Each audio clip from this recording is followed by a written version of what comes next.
Ladies and gentlemen, this is number 21 on the law practice. I'm just checking in to just make sure we're doing okay and we're going to make this work out all right. I hope you guys stay focused. They can see my mouth and my mustache a little bit. Sometimes, I actually want to state this while my mustache is here. The light reflects off of the mustache and the gray hair. It looks like I have boogers, but it's not boogers. It's just the gray hairs of the mustache. All right, here we go. So, free body diagram's done. You guys to pay attention real quick. We said that this, even though it's referred to as tension 1, is actually a force gravity, right? Because the tension and the gravity are equal. We took all this tension here, and we broke that down into a tension Y and a tension X. And we determined that tension Y is the one that's perpendicular, so that's why this has to be the force that causes the torque. And we put the axis of rotation right there, because we don't want to deal with those forces, and we put the axis of rotation there, those forces are gone. So now we sum the torques. Like we just write our torque equals I alpha equation, but for this whole chapter, for this whole part of the chapter, what is the I alpha part going to equal?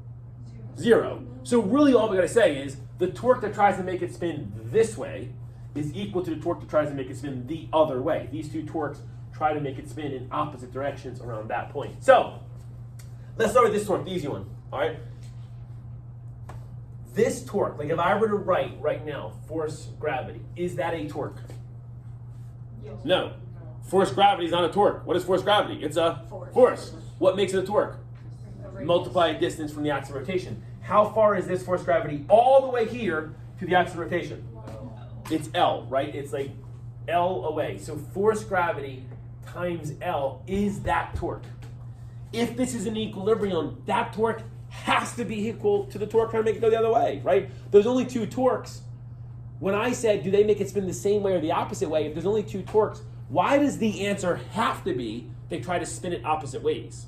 Because those two torques have to do what to each other? They have to cancel each other out. Like they can't spin the same way, they don't freaking spin, okay? So it doesn't spin, so that's that. So this is going to be equal to my other torque, which is going to be Ty or Tx. What do we say? Ty times what distance? 0.25 L. It's already going on the screen, Nick. All right, so there's that. Now let's get some more specific right here, right? Force gravity. We can always plug in mg for that. We know that, all right? When you look at this problem, do I have to break that force gravity down into any kind of components? No, like there's kind of a few reasons why it's obvious. First of all, there's no angle given, right? It doesn't even give me an angle, and it's already perpendicular, so that just stays like that. So this is going to be my mgl. All right, my ty, I have to have like in terms of like t, right? So this t, because I'm trying to solve for t. Does that make sense already? So this t right here, right? You got to be real careful looking at it. I was kind of stupid the way I wrote this 30 degrees because it kind of looks weird right there. Here's the 30 degrees here. What I would personally do, like the way I'm going to show you this problem, you could draw the ty component here if you wanted to, or you could say since this angle is equal to this angle, I forget what they're called, alternate interiors maybe or something like that, but like those angles are definitely equal. I think most of us know that. So I'm going to take that 30 degrees and put it right here, and when I do that and I put the angle here, is my ty adjacent to that angle or is it opposite that angle? It's adjacent. So that means my ty is going to be t cosine theta. That's where that comes from because it's the adjacent. T cosine theta times 0.25 L. All right, so that's what I got right there. Can anything cancel out right here? L's can cancel, and that makes sense because like it's asking for a numerical answer, but it doesn't give me L. So like the L's got to kind of cancel out. All right, so now let's plug some stuff in. So 75 times 9.8 equals t is what I'm looking for. Cosine of 30 times 0.25. Can you guys get your calculators out? Put this in. So this would obviously be 78. This is going to divide and cancel out. So divided by cosine 30 times 0.25.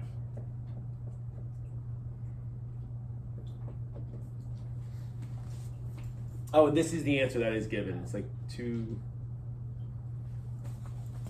I'll double check your work. I did 390. Wait, what did I do wrong? Did I mess it up? No, I just did something different, but I still got the right answer. Did you solve for ty? Me? Jess, maybe? Was the I first? I solved for ty and then I did trig. That's fine. Yeah. I think that's the way I actually naturally did it for my math class. That's fine. It's whatever your brain does. That's fine. So when I right here where I plugged this in for ty, you absolutely could have just kept that Ty, solved for Ty, and then know that your answer is not tension, it's Ty.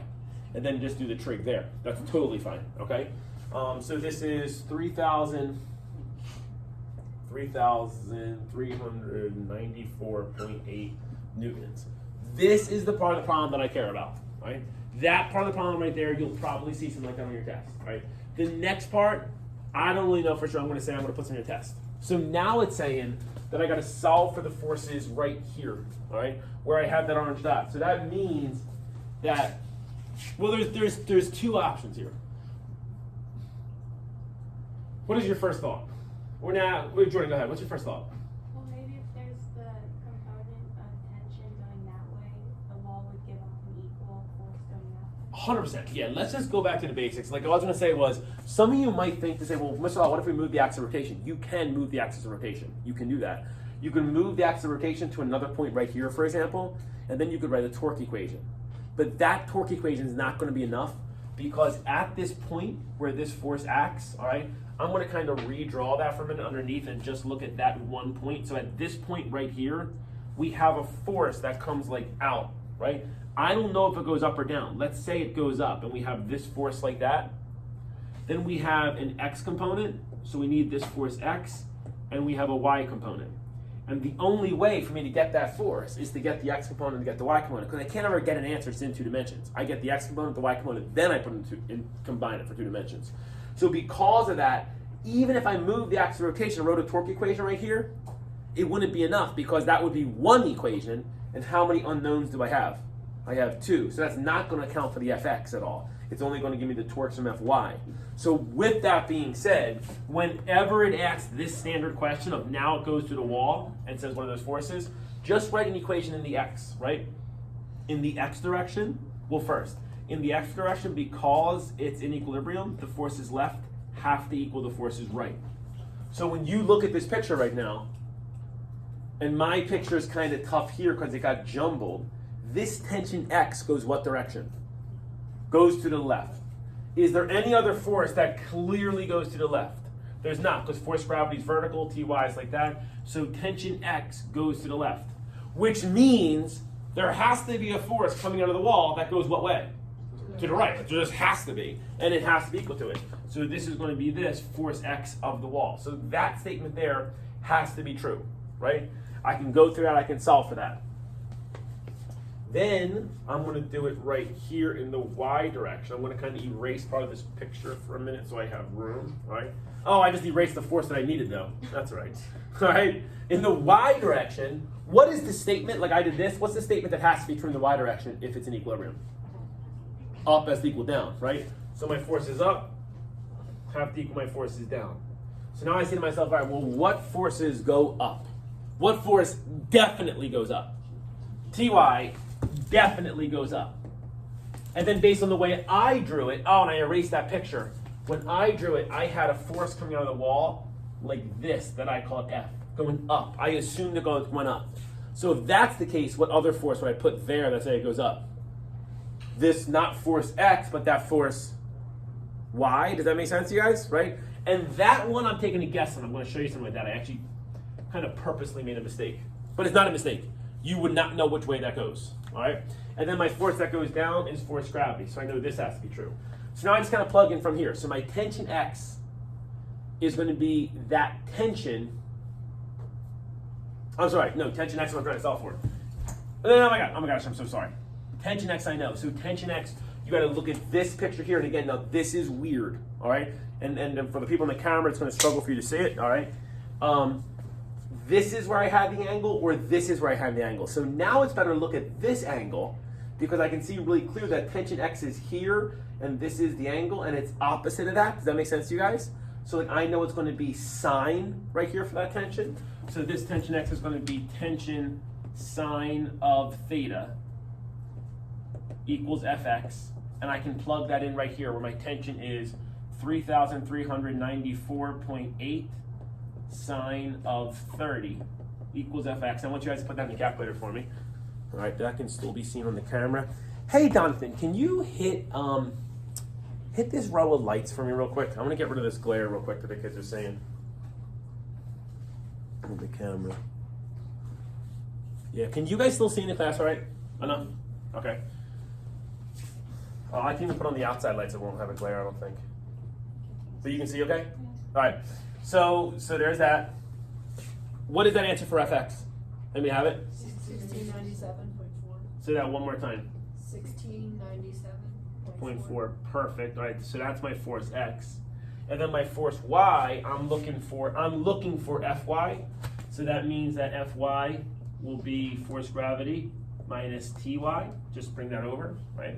So now my force y is going to be mg, which is my 75 times 9.8. Minus my tension y. When I want to point this out, like over here, look real quick at me, look real quick. When I use tension y as t cosine theta, that kind of tells me right there that tension x is going to be t sine theta, right? So it's the opposite. So I'm going back to that t cosine theta. So this would be the 3394.8 cosine of 30. Get that answer for me. Yeah, camera can see, okay.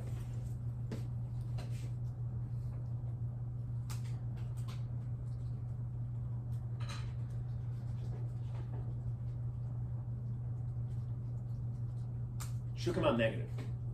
Yeah. Negative 2204.99. 2204.99. And it came out negative. When something comes out negative, in physics, negative just kind of means what? What words would you say negative means?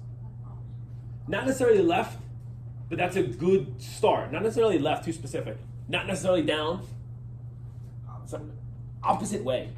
It just means the opposite way. So all that's saying is, I assumed that this force went up, but then my vertical component came out negative, meaning the opposite way, meaning that this force really goes what way? It goes down like that, all right? So that's all that means when I plug that in like that. Now I know that it's down. So I don't have to say this force is negative. I can just keep it positive and now just know it's going down.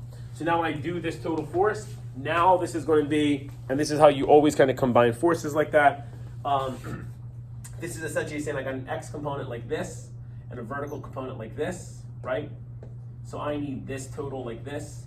This is like a squared plus b squared, well I put the plus sign, equals c squared. So this is, my force is the square root of my x component, 1697.4 squared, plus my y component, 2204.9 squared. Somebody get that, tell me that answer when you have a chance.